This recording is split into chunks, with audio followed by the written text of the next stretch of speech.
So I think we should all be ready to go. Um, how's everyone doing today? How are you, Rohan? Very well, thanks, Matt. It's sunny. It's September, so what's not there to like? And yourself, Harry? Also doing very well, thank you, Matthew. Excellent stuff. Since there's three of us, I'm not going to try and make the subtitles work today because I've got a horrible feeling they're not going to. So apologies to everyone who is fond of them. I'm joining you today due to an interesting confluence of circumstances rather than from home, but from Westminster. So if you hear anything important going on in the background, that's what that is. It's very busy. Yeah, can imagine. So fortunately, I'm not going to be doing an extraordinary amount of talking today because we are going to have contributions from some of our lovely guests. So I haven't really thought of a mechanism for picking someone out, but we'll sort of improvise it and improve the process as we go along, if that's okay with you both. Yeah, sounds like ad lib. Always fun with it. Well, it's always important to be adaptable to changing circumstances. So for those of you who are new to this, my name is Matt. I look after the research team here at UA. And my job is to make sure that everything we suggest in this webinar today and in all of our materials is stuff we can back up with data, stuff we know works. And I'm joined here by Harry. If you want to go first, we'll sort of build up to Rohan. Oh, I mean, how could we build up to Rohan? I mean, it's going to take a long time. I mean, anyway, so yes, my name is Harry. I'm the head of admissions here. My academic background is in anthropology at Oxford, and my professional background before I moved into the education sector is in finance. Fab. And Rohan. Hello, everyone. My name is Dr. Rohan Agarwal. I studied medicine at Cambridge, and then whilst at medical school, I decided I didn't have enough to do, so I started up a company that you see before you called UniAdmissions. Well, thanks both for introducing yourselves. As hopefully trailed, we're going to be doing some live interviews today. I'm going to be setting a couple of questions. Harry's got a couple of questions, and so is Rohan, but Rohan is going to go first. So if you would like to answer some medical questions, I think we've got three on the docket. Please put your hand up now. What I will do is I will pick someone. I can't promise it'll be at random, but I will certainly try to make it at random. So if you would like to be interviewed live, please put up your hand now.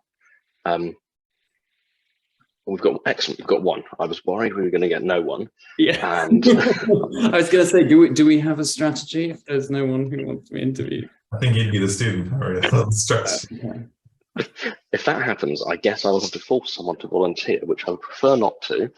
But these things do happen from time to time, unfortunately. Well, it's a great practice opportunity. You know, obviously, normally most people have to pay for mock interviews. With qualified people, we're providing them here just as part of this experience. Yeah. So should we do first come first? Yes, I think that's sensible. So I think Stella was first. Yeah. So I will disappear for a moment and I will hand over to you, Rohan. Just let me know when you want the slides changing. Yeah, and I'll let Stella in as well. Cheers.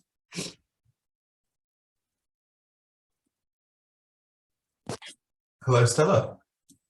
Hello, sorry, I just figured out where the unmute button is. Sorry, I couldn't find it before. No problems.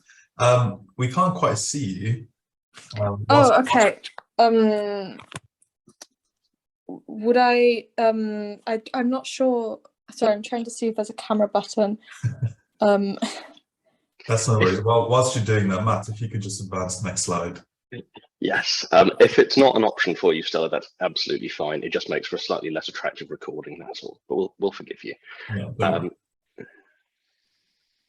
Yeah. Oh, yes, I'll come back to those, sorry. Yeah. Okay, so Stella, actually, Matt, can we go to the STEM question first, just to get students thinking about it? And then circle back to it at the end. Yeah, this one.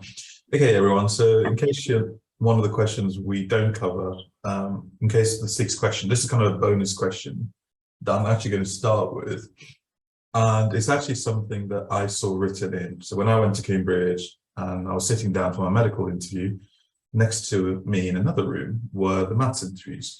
And you might think an associate Cambridge maths of having some very, very complex, difficult equations, unit identities, calculus, but actually it was this really simple thing, which was you have to make 24 using 1, 3, 4, and 6. And this was in advance of your interview, so you basically knew what you were going to be asked. You can only use them once, and you have to use them once. And you can subtract, add, multiply, and divide. So for those of you applying for STEM subjects, I thought this might be a nice thing whilst you're going through some of the humanities space subject questions, which aren't going to be as relevant. So try and get 24 using 1, 3, 4, and 6. We'll give you the answer towards the end. Hopefully that should be clear enough. And no powers, just subtract, add, multiply, and divide. You can use brackets if you like. But we do have some STEM questions coming up, don't we, Rohan? Because someone wants to know whether this webinar will be suitable for engineering students too. This is primarily, we've got an engineering one coming up later in the year. This is principally for medics. Well, I'm going to be covering medics, and I think, Harry, what your humanities? Humanities, yeah. And maths, I think yours are quite general, aren't they? So it would be relevant. Yeah, I've tried to go fairly broad with mine, so I think there'll be, even if it's not necessarily the subject or the questions that you are interested in, my experience is that you can learn an enormous amount in general terms from seeing how other people cope with these situations. Yeah.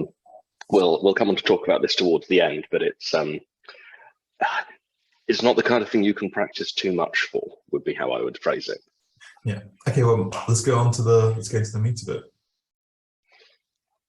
Okay, Stella, so we'll start with a little bit of a warm-up.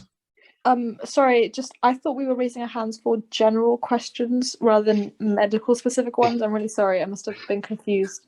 Because I don't take science subjects, I only take math, so I thought we were raising our hands for the humanities questions as well. Sorry if I caused confusion.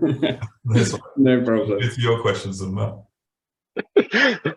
That's all right, I've no problem coming in. What subjects are you doing, Stella? I'm doing an EPQ and maths, history, religious studies, and politics. Okay. Oh, fab. Applying for philosophy, politics, and economics. Okay. Fab. Well, what I'll do then is I'll offer you one of Harry's questions then that I think is a nice little match. Do you want the one with the pictures on the left or the pictures on the right, Stella? No clues at all. I'll go with left, I guess. There you go. Harry, take it away. And Stella, mainly you, of course. So Stella, thanks for joining us here today. I'd like you to tell us when, in your own words, you think war becomes inevitable, and if you could illustrate that with a war of your choice. Okay.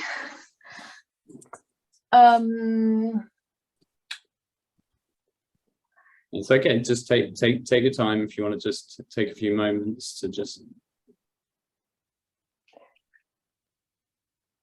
I guess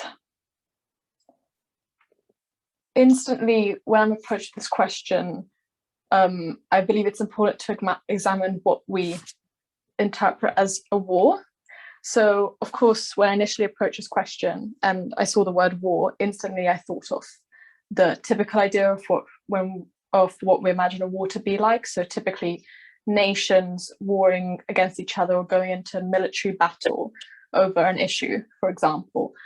But I believe that there are two interpretations of war that we can adopt here. So one of them is the literal interpretation that I've just used, so the idea of nations battling against each other. But then I would also argue that a nation performing human rights abuses against its own citizens or citizens in other nations is also a war in and of itself, in that it's a war on the rights of people and individuals.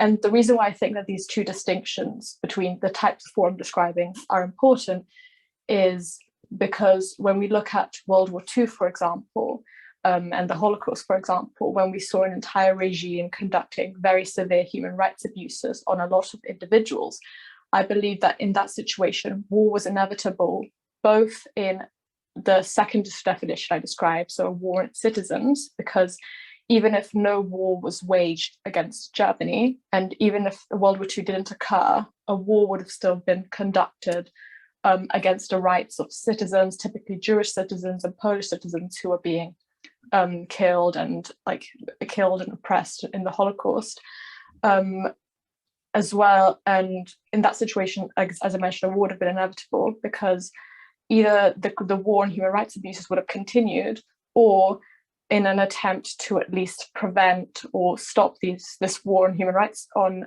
the rights of individuals, a war would have been waged by other countries who, if provided they had knowledge of such human rights abuses, would have wanted to stop this first war from occurring. So I believe that when countries, to answer the question, I believe that this demonstrates that when countries reach the stage where they are actively attacking the rights of individuals in their countries or in other countries, that's when war is inevitable, because it means that even if other countries won't wage a war against the country that's attacking the rights of individuals, a war has technically already begun on the rights of individuals in that country. So I believe that that is the point when a war is inevitable. Thank you. Okay, thank you. So what about the war on terror? How does that fit into your kind of framework?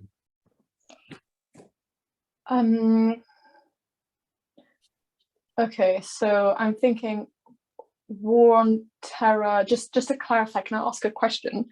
Sure. Are you talking war on terror in the sense of terrorism, war on terror with regard to terrorism abroad, so the wars waged against countries in the Middle East, such as Iraq, for example, that have been known to promote terror organizations like the Taliban, for example, or in the 2000s, Al-Qaeda? Is that what you're describing as war on terror?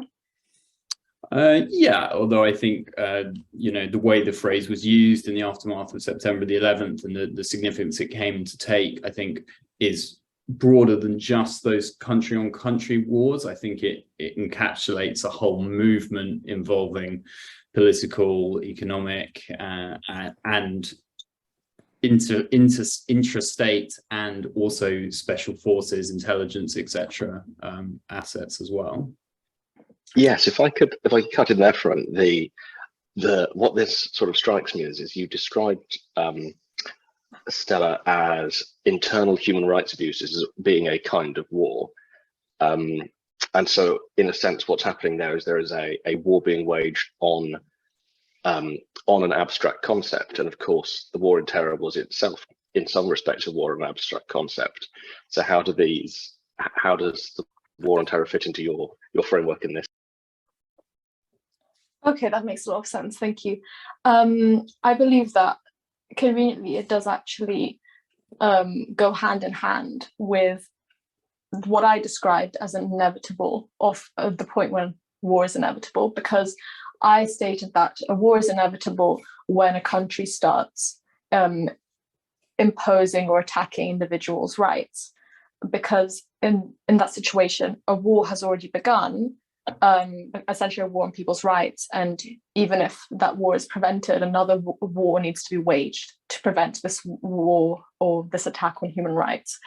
I believe that this fits in perfectly with the war on terror, because from what I know, at least, the war on terror was motivated by, again, September 11 attacks, and by this idea in the Western world and in the USA that there were these terrorist groups from other countries, or maybe also situated in the UK, that were trying to attack individuals' rights, and that were trying to conduct terrorist attacks on other people and other nations with the intention of sort of imposing their extremist ideology. And that in itself is what I would interpret as an attempt to attack people's rights and people's freedoms by attempting to forcefully and violently impose an ideology on other people and to convince people of their ideology, or to conduct terrorist attacks in the name of their ideology. And that, I believe, what fits in perfectly with the idea of attacking people's rights. And I believe that that's a prime example of when a war is inevitable, because in that situation, even before the Western world sort of responded to these terrorist attacks, or to this idea of these terrorist attacks, by declaring a war on terror and by sort of waging wars on other countries in the name of preventing terrorism, or instilling propaganda about the importance of preventing terrorism and taking initiatives to prevent terrorism. Even before all of that, a war was inevitable, because a war had already been waged by terrorist groups against individuals' rights and individuals' freedoms, because terrorist groups were already trying to attack people's rights and individuals' rights and freedoms by conducting terrorist attacks in the name of forcefully imposing their ideology. So I believe that the war on terror illustrates perfectly how a war is inevitable. A war is inevitable once individuals or nations are already forcefully imposing or attacking individuals' rights and freedoms. So yes, pretty much I believe it does fit in with, I believe that the war on terror is a case study that does sort of illustrate my argument about when a war is inevitable. Thank you. Okay, thank you, Stella. Okay, so I'm just going to give you some kind of general feedback, which I hope will be useful for everyone listening. In general, as a reasonable answer, you started well by digging into the question. You know, this is a good place to start. Clarifying the question, you know, what do you mean by X? You know, you took some time, feel into it. You know, one of the mistakes that people often make is they'll charge right in, you know, the question's there, and well, it becomes, you know, now, I think you got tied in knots a little bit with the definitions in the middle, because you were saying, okay, well, there's this one type of war, and then there's this other type of war, and when that war started, then that necessitates another war. So there's some sort of circular definition going on there. And, you know, I think, you know, countries commit human rights violations unfortunately, against their populations on a fairly regular basis. And most people would say that doesn't constitute a war, and often it doesn't lead to what is actually a war. I think, you know, security services, you know, bagging some guy and sticking him in a basement is a human rights abuse. And I wouldn't say it's a war. I don't think many people would say it was a war. And very often it doesn't lead to a war, you know. So I think you got tied in knots a little bit in that middle portion. And you, I think, found yourself kind of repeating the same kind of arguments round and round a little bit.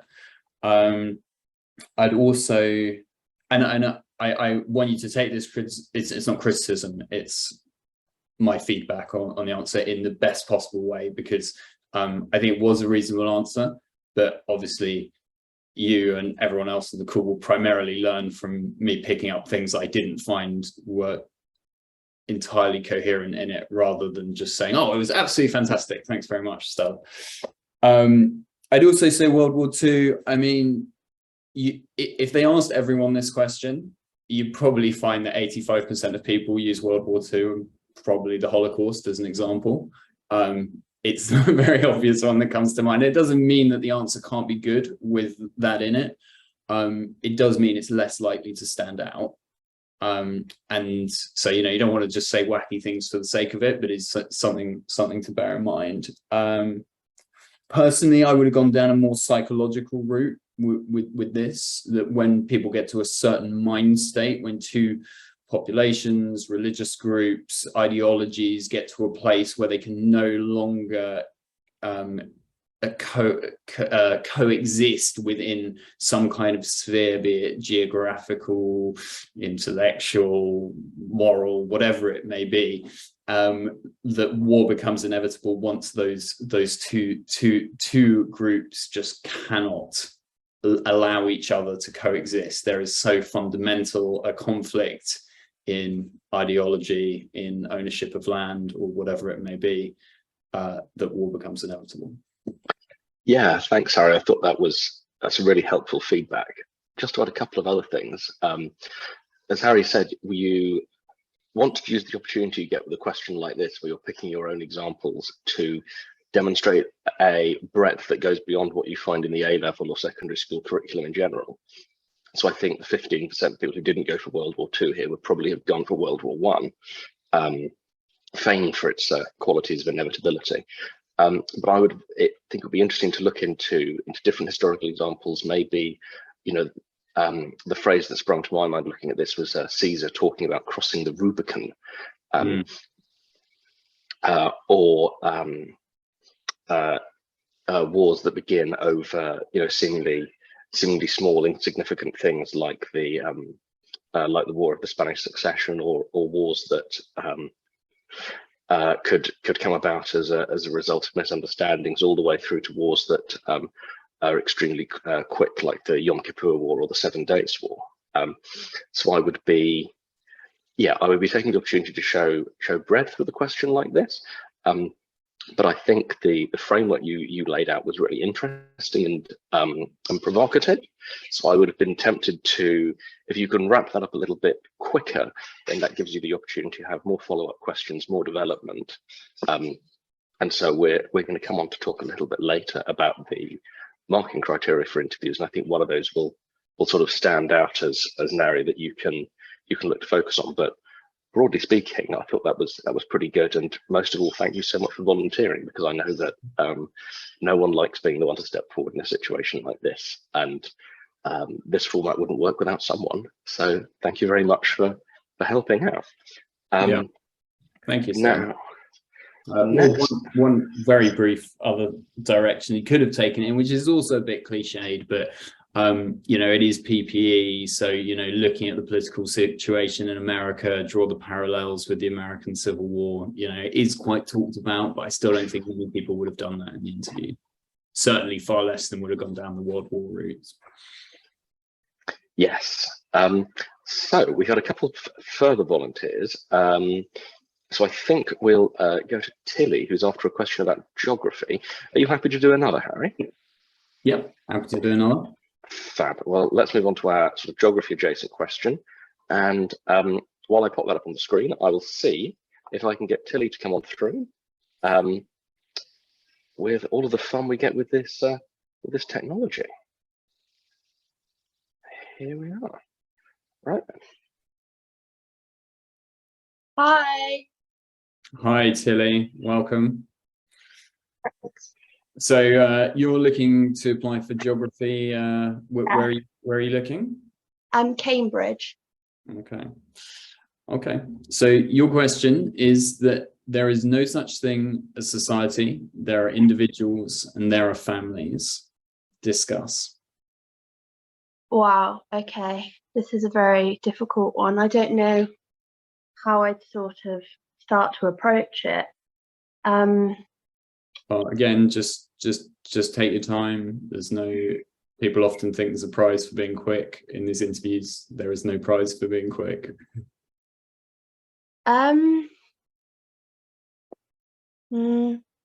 Well, I guess I'd start by sort of explaining what I think I would define as a society, which I would say, for my definition, it's sort of a collection of individuals, often with sort of a shared ideology or under like a shared state in the same area.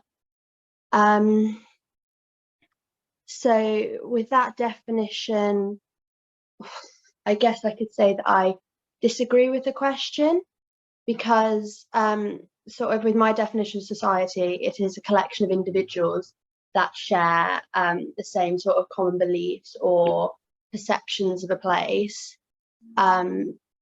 yeah, I don't really know what else I can say. It's a really difficult one. Okay. So, do you think that society and individuals and families can coexist? You think there are there's both of those? Yeah, because individuals can be part of families, but that's sort of it's not necessarily to do with your ideologies or your ideals. It's more to do with like genetics and being placed in the same place. Whereas I think you can be part of a family, but you could be like within a family, you could be members of different societies based on your ideals. So yeah, I think they can coexist together. Okay. And if I gave you do you know where this quote comes from? No. Okay. No, don't spoil it, Harry. This is much more fun if you don't reveal it. Well, I know, but I think Tilly has given her answer, and I think it will unpack further, maybe if I give it some context. So, I mean, if you're a PPE applicant, I would probably hope you would know where this came from, but as you're not, you're a geography applicant, I wouldn't necessarily expect that. So it's a Thatcher quote. It's an iconic Thatcher quote that has been often quoted and misquoted and things like that. So given you know that, and you presumably know a bit about Margaret Thatcher, does that change? What do you think she was saying when she said that?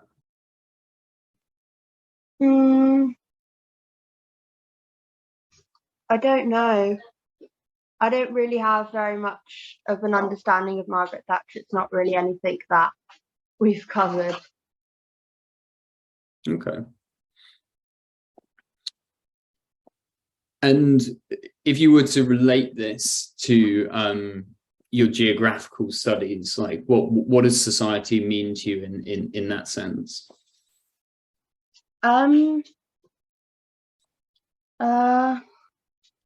I guess sort of what I said earlier, sort of like a group of people that share the same sort of ideals, maybe are united under a certain ideology based on their situation. I don't really know. Okay. Matt, do you want to jump in here? Yeah, so Tilly, you mentioned the links of families, genetics and all that.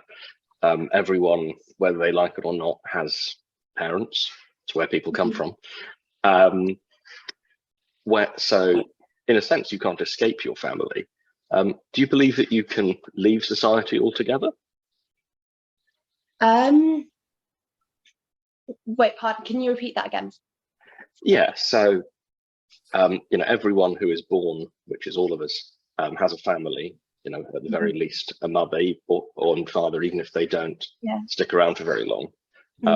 So you're stuck with a family, really, because they're a necessary condition of being. But people leave their families all the time. Do you think you can leave society? Could you be a person entirely outside of society?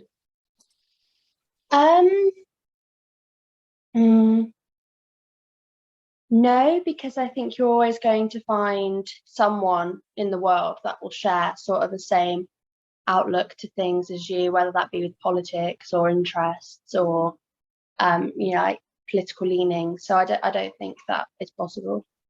But what if you really wanted to? I guess consciously you may think that you've left society and you've made an effort, but I think in reality there are always going to be people that share those same ideals. So no, I don't think so. So for you then, there is no escape from society. You could set off on your yacht or live in a cave, and you would still. Yes, I think so. Okay, and then I suppose we'll just sort of round off the quote. So what do you think are the differences between individuals and families?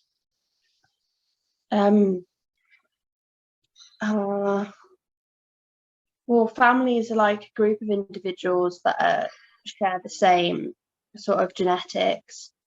Whereas individuals, you may share the same genetics with other individuals in your family, but you may have different ideologies, beliefs, political leanings, stuff like that. I feel like I'm just repeating the same thing over and over. Yeah. Okay. So again, thank you, Tilly. I think you started quite strongly trying to give us a definition of society, but what struck me is that you became very stuck on this point of beliefs and ideologies. Mm-hmm. Now, there's something very voluntary to that, which I think is interesting, but I would have liked to have heard a little bit more about the non-voluntary parts of society. So, you know, if a person was trying to escape from society or didn't want to be held by its rules, to think through some of the implications of that. You know, you can't just go around committing crimes, for example. In some sense, society is something we're stuck with in the same way we're stuck with family. You can't just say you opt out of the rules and conventions of society, just as you can't easily opt out of being someone's child. They might be gone, but you're still stuck with those genes, right? Yeah. Harry, did you want to offer some feedback as well? Yeah, sure. I think, again, you did the right thing by drilling down into the definition in the beginning. I mean, a lot of people have got an idea of Margaret Thatcher as someone who didn't believe in, you know, collective. Obviously, she was not a left-wing person. She didn't believe in the concept of society. This quote has often meant to been interpreted as, oh, there's nothing worth looking after, or, you know, beyond ourselves, you know, there is no collective.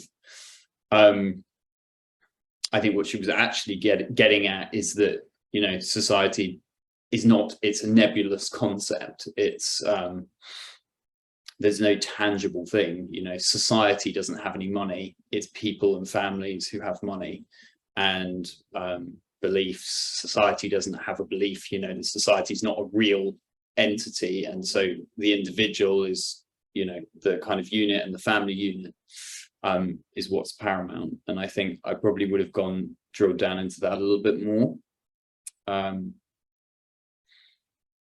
I think also I would have explored the concept of society a little bit more on different levels. I think you can look at society in many different ways. You can look at it historically, geographically, intellectually, moral fabric wise, ideologically, you know. I mean, it's all, whether it's water coming out of the taps, or it's our national anthem and the concept that we all believe in some sort of sense of the nation, or whatever, you know, those are all aspects of society. And, you know, when we come into opting out, which was kind of where the discussion went, of course you can opt out of all of those physical aspects, but you can never opt out of certain ideological, you can't opt out of an ideological imprint that you were brought up in, for example. You know, there's also the concept of a human society. You could broaden it again. Again, something you cannot really opt out of. You know, where are the boundaries of society? You know, is a village a society? You know, what about a nation? What about if we broaden that further? You know, I think there's a lot of different routes and tangents you can go around that. And yeah, just if you feel like you're getting stuck with a question, don't try to avoid getting caught in a circular loop and repeating. Take a moment and look where else you could go with it. You know, look at each of the individual words. I mean, it's not going to be presented in front of you, but look at them in your mind's eye, and just take a minute of like, okay, where could we broaden this off to? Where could we go on a tangent, perhaps, but a tangent that is related, and bring it back to the core question. Okay. I hope that's useful. Thank you. Yeah, thanks again for stepping forward, Tilly. I appreciate it's a little intimidating, but that's a learning point for you and for everyone watching. So that's that's a huge help to us. And as I mentioned earlier, it wouldn't be all that much fun for me and Harry to interview each other all day. We do that in our free time anyway, don't we? Yes, it's a very strange corporate culture. Well, the other thing I would just say is some people listening might think, oh, that's a bit harsh. It's not that closely tied to geography. Well, one, you can make questions about what you want to make them about a lot of the time. A lot of these are quite open-ended. So, you can take them in the direction of your own expertise is the first point I would make. The second is that they will test your broad intellectual abilities and knowledge to a lesser extent, but to some extent. And so every question in a, history interview won't necessarily be about history. And this is much more pronounced at Cambridge, where they're notorious for getting one interview who's not even in your subject discipline to interview as a general interview. So it's really common. Fab. We'll move on to medicine now. Rohan, are you happy to speak with Aparna is the name I've got down next? Yes, let's do it. Hello, please introduce yourself.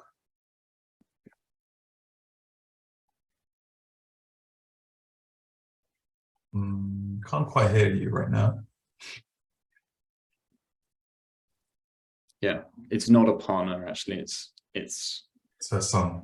No pain. Yeah. Nogbe, can you hear us? Can you try and say something?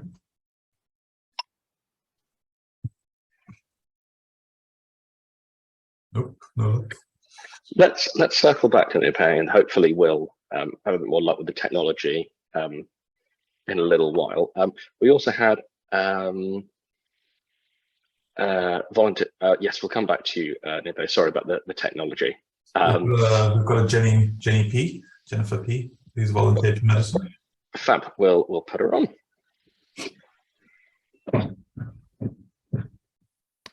Hi. Hello. Hi. Could you please introduce yourself? Hi, my name's Gemma. Sorry, I have the wrong Zoom name. I'm from the US and I'm interested in studying medicine at Cambridge. Great. Sorry, you're applying for this year to study medicine at Cambridge? Yes, I am. Okay, great. Well, good fit because I studied there myself. And this was one of the questions that one of my friends who ended up studying there got asked as well, which is, how is a cell like a city? Well, I think there's a lot of similarities between cells and cities. Firstly, we look at the units that compose them. Cells have all different components that work together to make sure that it's self-sufficient, the same way a city does. Lysosomes that clean the cell would be analogous to sanitation. Mitochondria, like the power plants and power-producing centers in a city. Cells in cities also both have borders, like plant cells have cell walls, eukaryotic cells have cell membranes, the phospholipid bilayer. They have boundaries, and they also have very regulated transports. There's active transport in a cell and passive transport, the same way that cities will allow traffic to come in and trade to occur, all things that keep the city alive. But at the same time, both cells and cities aren't completely self-sufficient. They rely on a larger network. They're interconnected with other organisms, in a sense, other cells around them. Cities have to communicate and they have to trade in order to remain viable. And cells have to get resources that are provided by the body and distributed. And they also have to make sure that resources are supplied evenly or appropriately, at least, in both cells and cities. And they might have to reallocate to certain units in the cell or to certain programs in a city to make sure that everything's functioning efficiently. And of course, in a cell, there's a nucleus, which has instructions for how everything should be run in the cell. And, you know, a cell doesn't have elected public officials like a city, but it's the same principle that there is a higher authority that's running things in the environment. Thank you. Good. Okay, that's a pretty solid response, actually. I think it was good that you took a little bit of time at the start before launching into it. The response you've given is probably the top end of what would be, you know, a spectrum of responses we'd normally see. I think if you were probably kind of in that top quartile, if you wanted to take it into the top decile, then the thing to improve upon is and you almost touched upon this, gentlemen, was you talked about the cell being like a city, but also, and you almost touched upon this, was there are other cities around the cell, or other cells around a city, however you want to call it.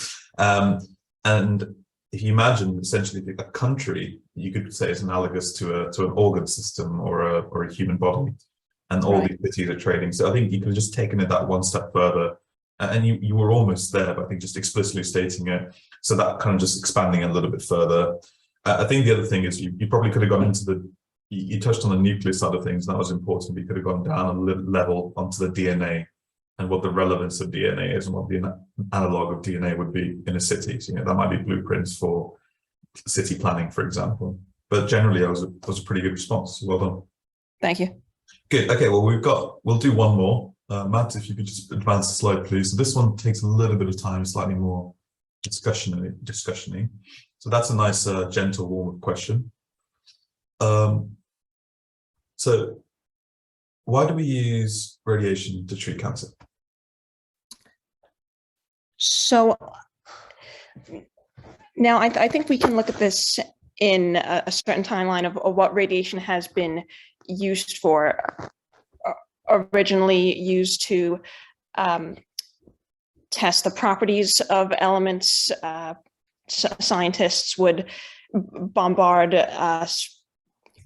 silicon wafers with particles to measure certain aspects of the elements, then progressed on to using radioactive weapons for war, in the sense that now I'm not entirely sure how it works, but the neutron or a certain particle will be pushed out of the atom, and that will cause a chain reaction of more particles leaving and more energy being expelled. And now, starting, I guess, in the 40s and the 50s, we're using radiation to treat cancer because radiation has this property, this cell-destroying property. And so if I just pause you there, you're right, radiation destroys cells, right? But if I ask you, what are the major causes of cancer, what would you say? Rapid, uncontrolled cell growth. So that's the mechanism, but what's the etiology? What are the actual things that cause cancer? Well, I think radiation actually causes cancer. So isn't that odd? Radiation can be used to treat and cure and cause cancer. How do you explain that?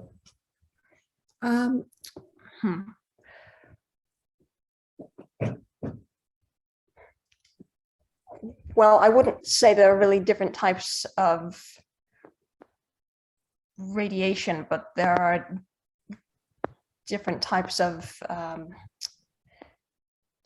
cancers. I think that the basic idea, though, is that as radiation causes cells to mutate, a certain direct application of radiation can also cause them to die very rapidly. So under a controlled setting, radiation can just accelerate how it would normally affect cells. So as opposed to mutating them, it will kill them. Okay. But when you say controlled setting, I mean, we're still firing a beam of radiation. Radiotherapy is you're basically firing radiation in bursts or beams at a piece of tissue. So why does that kill the cell rather than curing it? How does that work? Now, I think the same reason that people lose their hair during radiation therapy is that bombardment specifically affects the faster growing cells. or the faster multiplying cells. And it's in such a controlled setting. I think that if it were applied for any longer than what they've considered to be safe for radiation therapy, then people might get more cancer growth on their body. Yeah, you're kind of half right there. It's not actually radiotherapy that causes hair loss. It actually tends to be chemotherapy, which is more chemotherapeutic agents like drugs. But you are right that radiotherapy targets or preferentially kill cells that apply and multiply more quickly. But it also does kill cancer cells much more quickly than it does normal cells. Why do you think that might be?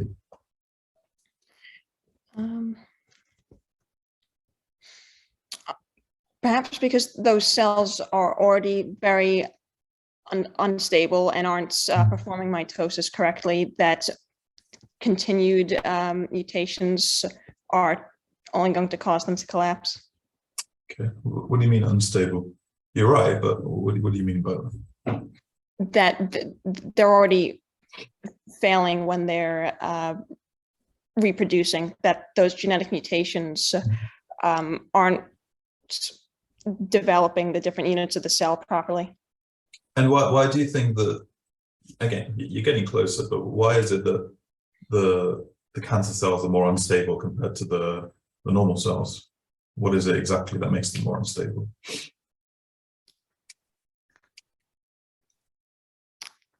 Well, as I did say, they're not performing mitosis correctly, which means that they're not creating all of those organelles before they divide, and their DNA isn't typical.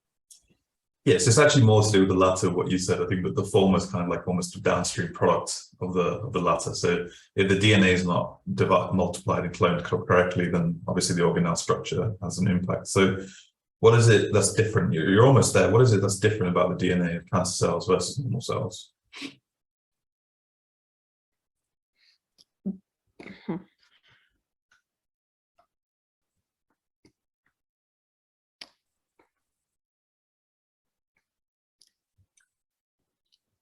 Why do you think cancer cells end up being more unstable? Why do they end up getting more mutations than normal cells?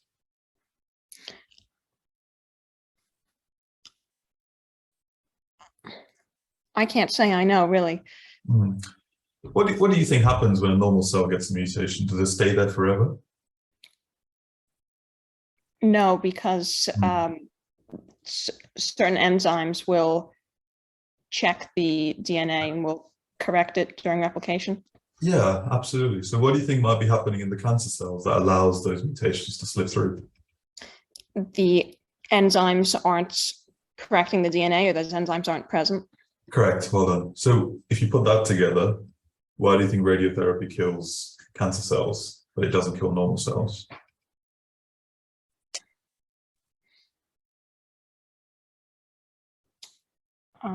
Well, it's obviously to do with the presence of those enzymes. I don't know how radiation would differentiate between that, because I know there's no active decision being made, but... Correct. But if you imagine a cell that's having a lot of ionizing radiation thrown at it, if it's got its DNA repair enzymes intact, is it more or less likely to come out unscathed? Right. Okay. So then are you saying that all the cells are being mutated, but the normal cells with those enzymes present are correcting what was done to them? Exactly. Good. Okay. We'll pause there. Look, really well done. Obviously, that tends to be a much longer discussion. We go into a lot more depth on the DNA repair mechanisms. Hopefully, you can see that. But firstly, you did really well. You were able to pick up on my cues and prompts. And for the audience, you'll see that actually there were lots of times when Gemma got stuck, and that's completely normal. It's a very tough question, and we purposefully push students. So this is, I'm pretty sure you've covered all of this at school, but perhaps not in this context. And this principle is called tunneling, which is essentially you'll get asked a question and it'll take you as far as you can and keep tunneling over and over and over until you hit a brick wall. And I think you actually did do that towards the end. You're like, well, I'm not quite sure where to go. And then I gave you a prompt. You picked up on the prompt and then you carried on. going through. And that's a very natural academic style discussion. And that's a really important point, is when you do get stuck, which I think you were towards the end, give out a couple of options. So you said, okay, it could be the organelles, or maybe it's the DNA structure. And you said, yep, it's actually close to the DNA structure. Let's go down that road. Don't ever just make it say, I don't know, and then full stop. If at worst, it should be, I don't know, but could it be one of these 2 or 3 things? And that allows the interviewer to engage and continue giving you prompts and having an intellectual conversation with you. Just be really careful with some of the things you said. So you said, for example, there aren't different, right at the start, you said there aren't any really different types of radiation. Well, yeah, if you're doing physics, you'll hopefully know there's alpha, beta, gamma, and so on. So just a few technicalities, but generally, you have a sound understanding of DNA replication and you're able to engage actively. So it was a good interview. Well done. Thank you. All right. Lovely stuff. I think we'll squeeze one last one in, and then we'll talk a little bit more about what we offer an organisation, and then we'll let everyone go home, because as a kind of inevitable consequence of this format, we're running fairly long, and I don't want to make this too painful for the rest of the team to edit later in the week. If we haven't done anything in the sort of direction of English, modern languages, that sort of thing yet. So I'm going to bring in Chloe to take one last question before we finish. Hello, Chloe. Hello, can you hear me? I can hear you beautifully. Okay, hi. Hiya. So the question I've got here is one that sort of touches across English, but modern languages, and hopefully we'll get into a little bit of the philosophy of it as well as having a little bit of a tiny computer science element to it. So I'm really trying to go broad here. So Chloe, do you think that Google Translate understands what it's doing? So this is actually a very interesting question. I'm bilingual. I speak French. It's not my best language because I've studied English my whole life in school. But what's quite surprising is how many people usually tend to resort to Google Translate when they're struggling. And what's very interesting is that in the literal sense, it can be helpful. But as soon as you get to sort of higher concept sentences, it makes a lot of mistakes that to a native reader seem like blaringly obvious. And this is because at the point where we are, the sort of AI that's running Google Translate, it's very, very literal. Language is very broad and complicated in the sense that it's not as simple as there being very, very solid linear connections between words in different languages. I recently wrote a paper. I wrote an essay for the Robinson College competition, and my topic was translatability and how complicated or easy it is to translate between languages and where we hit walls with translation. And one of the things that we notice here is that due to cultural reasons and influences, there are simply things that we can't translate from one language to another. So if, for example, you use an idiom and you put in Google Translate, it's raining cats and dogs, you would get the literal translation in French. The computer will literally give you in French, it is raining cats and dogs. But the only problem is that that's not really an idiom that works in French. We have other words that are used to grasp that sort of concept. So on literal sense, in the linear sense, Google Translate is taking a word and with the knowledge that it's input into its system is giving you the most literal translation it can come up with. But when we're thinking about how language has developed through society, how it's packed with culture, it simply doesn't really understand that because it doesn't have that depth of knowledge to make those links between the two. Even, for example, if we take a simple word, if we take a word like purity, in French, you might not have one word that fits purity. There might be different directions that you could go in, not a single literal translation. And for Google Translate, that's too wide of a concept for the machine to pick the best fitting one, because it's very much up to the person who's making that translation to decide which word they think works best in the setting it's in. So if, for example, it's a poem and you try to translate a poem to the language that you want to read it in, Google Translate would be giving you literal translations and it would be picking words, but those words might not necessarily carry the same cultural and societal influences that they do in its original language. Okay, so you mentioned a little while back that the computer program wouldn't have the depth of understanding. So is that a question of just improving the computer program? I'm not a computer science student, so I don't know how far you'd be able to improve a computer program. But I think even if you managed to give it a lot of, cultural background, it's still a very, very complicated and maybe even philosophical decision to make, even though some people might say that that's a bit of a dramatic way to view translation. But in its essence, it's true, because when you're translating from one language to another, you're making very personal choices. You're reading a poem, and the big problem with translation is the question of interpretation. When you're translating, most people would argue, for example, Virginia Woolf argues about the theory of untranslatability, and the sense that nothing can be a true translation because all you're doing is interpreting. And in that way, you could view that the computer's interpretation is one of the many interpretations that other scholars might have. But simply because that computer doesn't have the same capacity for philosophy at this point, maybe an IA will be developed in the future that will, but at the point where it is now, I believe it doesn't have the same philosophical capacity as a human mind does to really delve deep into the meaning of those words and to really come up with a personal translation rather than just a literal linear one. Okay, so we've heard a lot about philosophy and culture and things like this, and so I think you've been focusing very much on the idea of literary translation of Virginia Woolf as well. But there are plenty of instances in which you need accurate translations for slightly less exciting text, perhaps. So if you consider, for example, the UN's Charter on Universal Charter on Human Rights, how would you go about translating something like that? I think that to translate something like that, even if we're looking at more basic, less philosophical documents, you'd still have to have someone who has a pretty solid grasp of both languages, because even in its literal sense, if we ignore concepts, ideas behind the words, the structure of two languages are very different.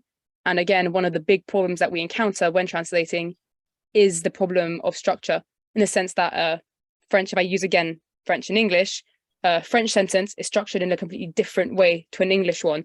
So for example, an English sentence might have the object in a certain position, whereas in French, more words have to be brought in and words have to be shifted around to make it work and to make it sound more natural. So whereas Google Translate can give you a definition that's technically, or translation that's technically correct to a native reader or native speaker who's looking at that translation, it might not sound as natural as it would.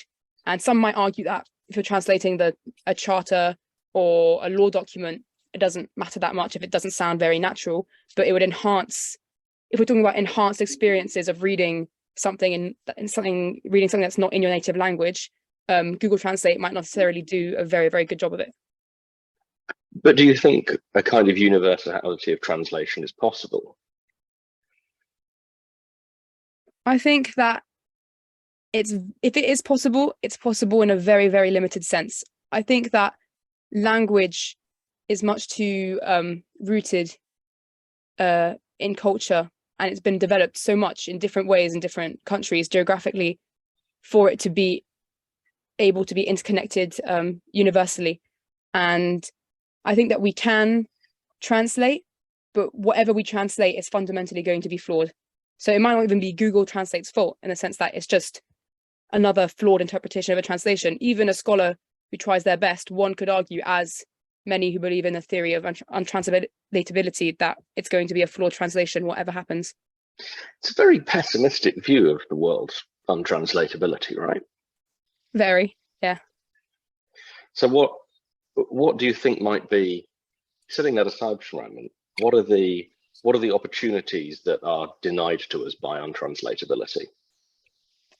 As an English student, one thing that I struggle with when it comes to this is that I can make reading books in translation very complicated.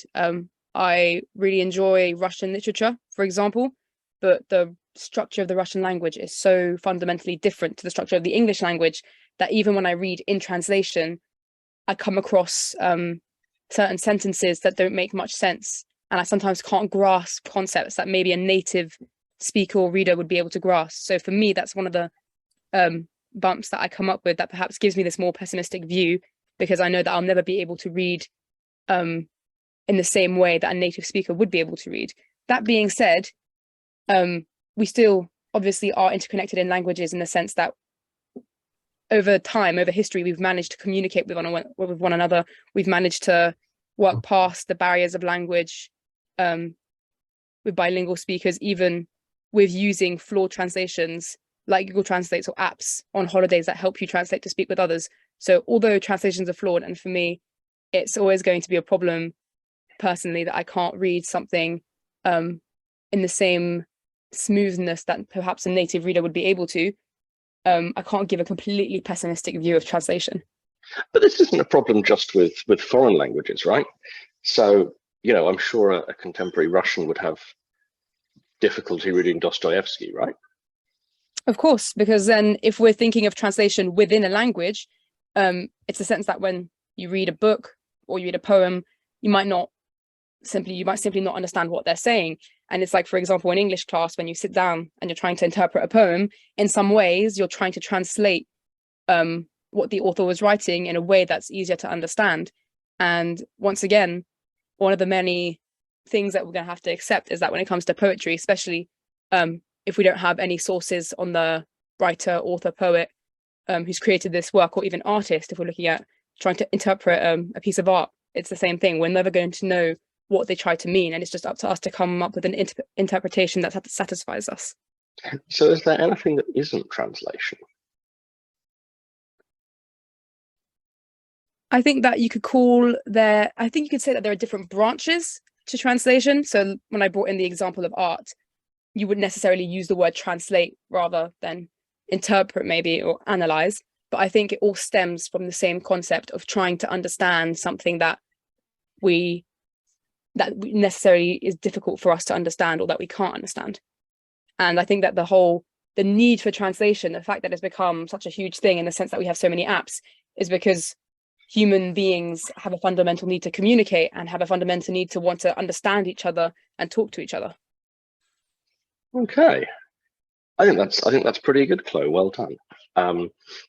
I think you did a good job there of making sure that you were, as we've talked about a lot, I think, during this, being careful to define your terms. I feel that we could have had a little bit more in the way of examples. I think it's always helpful to bounce off a specific example. So starting with the idiom is interesting, but broadening it out from there, I think can be really helpful as well. I think it would have been helpful to talk a little bit more, to reflect a little bit more on the implications of some of these ideas. It all stayed very abstract, which I appreciate is the sort of the work you've been doing. And that's what I was kind of trying to get at with the idea of human rights there, that there are some instances where you are really prioritizing universality, and you have to, I think, push back against some of the perhaps slightly more abstract ideas in favor of real world conditions. And I think that's always a challenge in the context of, particularly if you're applying for English, it's very tempting to keep these things very abstract. And so I would be, I would make a real effort to see if you can tie things more into examples and the real world, talking about theory, talking about idiom. This is all really good, but trying to bring it back down to earth a little bit, I think, is also really helpful. But I thought you did a really good job.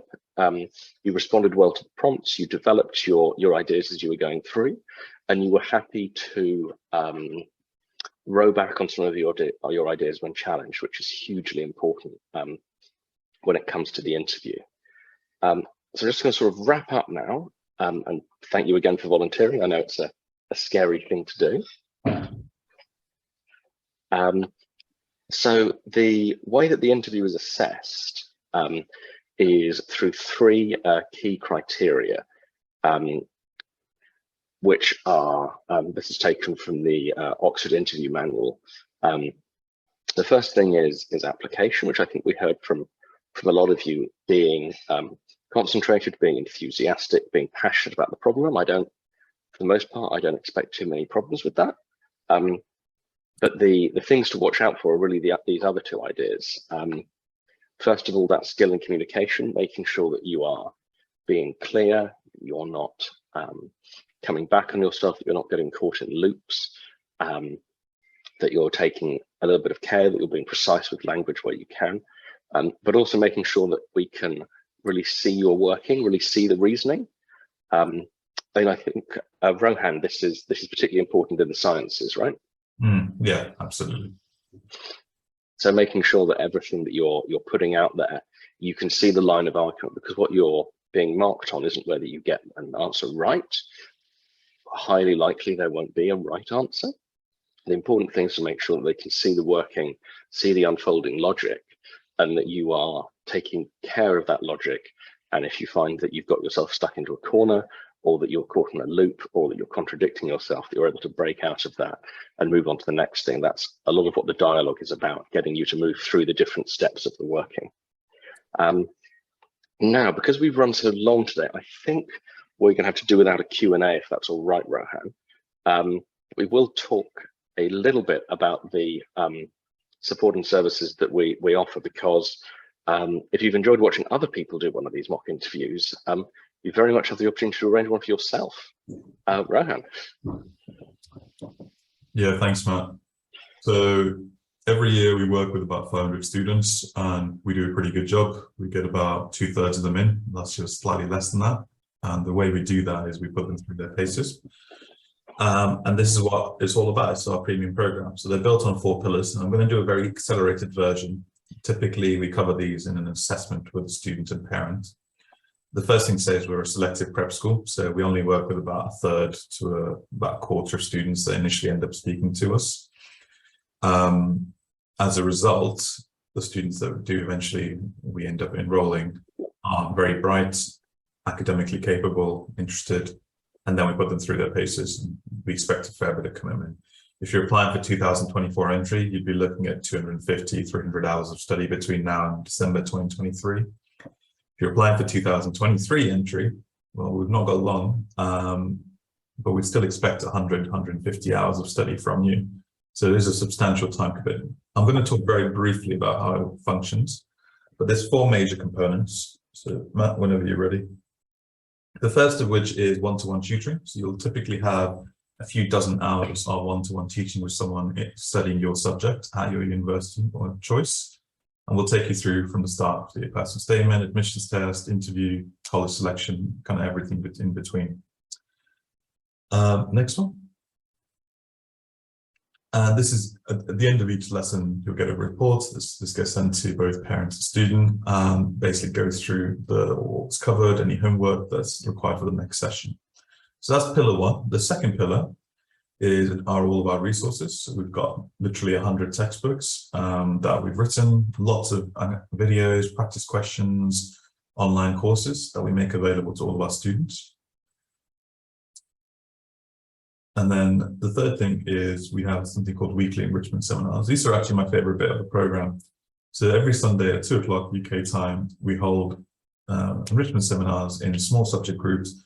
The idea of these is to teach you something that you may not have learned about at school. So one of the seminars actually is all about biology, and in particular the radiation impacts of it on cancer. So that's where this question was taken from. Really, the idea of these is to teach you something you're not learning about in school, so that when it comes to your interview, we can push you beyond the confines of what you're learning about, and then hopefully help you stand out from peers. And lastly, we've got our intensive courses. So these are full-day workshops. Typically, we have about 4 or 5 of these every year. They take place on a Saturday and Sunday, and we'll put you through your paces and really get you up to scratch. And all of these 4 pillars work together. This is how we get so many of our students into Oxbridge every year on year for the last 10 years. Great. Yes, as Rohan mentions, it does seem to work. We have a really enviable success rate compared with the national average, and we do particularly well for students applying for medicine. And I think we're with any luck on track for our 500th offer this year, which is something. Yeah. We've got like a bell or some what are they? I want to call them sprinklers, but they're not called that. The kind of ribbony things, whatever those are called. Yeah. Some kind of celebration. And those numbers compare really favourably with even some of the fancier schools in the country. I like to joke that it's unfortunate that we don't quite have the outfits of Eton, but we do have even better results. So I think we will wrap it up there. And so finally, Rohan, will you tell us how to make 24? I will tell everyone. So for those of you who've been scratching your head, if you figured this out, very well done, because actually it's not as easy as it initially looks now. If your answer was 4 times 6 equals 24, I'm afraid that's a bit too simplistic because you had to use the 1 and 3 in there. Now, this question is actually really effective because it forces you to think in a manner that isn't natural to humans. So Matt, if you just go to the next slide, we've got the answer. So it's actually, you're dividing, sorry, I've got the numbers the wrong way around, but actually the 6 should be the numerator and the top line should be the bottom line. But actually, if you swap those around, if you imagine taking away 3/4 from a quarter from 1, that gives you a quarter. And then if you divide a quarter by 6, actually what you're doing is you're multiplying 4 and 6 together. So that was a sneaky way of getting it. Apologies for the small typo there. But that gives 24. Well, I did not figure that out, and I've seen this question before. So really, I should have learned to remember. I hope this has been helpful for everyone who's joined us today. We will be talking next week about a kind of accelerated vision of applying for Oxford and Cambridge for students who have changed their minds and have decided to go for it, which we very much admire. If that's you, or if you've had a particularly enjoyable experience today, particularly if you've been motivated by seeing the interviews we've been able to do, please arrange to speak to us directly. All you need to do is visit the web address at the bottom, and that will set you up for a conversation with Harry, with one of his colleagues.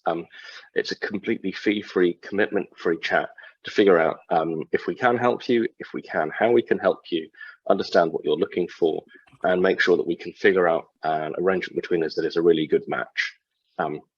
We want to work with as many capable students as we possibly can, even within the context of that selection that Rohan talked about. So please do get in touch if you're at all interested, and we will hopefully speak to you soon. And well, I think that's probably it. Is there anything you wanted to add, Rohan, or are you happy with that? No, apologies if we didn't get to your questions. We will be hosting more of these. Again, if you'd like to just get more insights, and please book in a consultation with us, and we'll go through your entire application in a lot more detail. Unfortunately, given how many of you there are, we're just never going to get through and be able to do an interview question for everyone. So apologies if you were disappointed. Yes. And it is worth having a look through the archive of these recordings. We put these on every Saturday. There are, good God, there are a lot of them.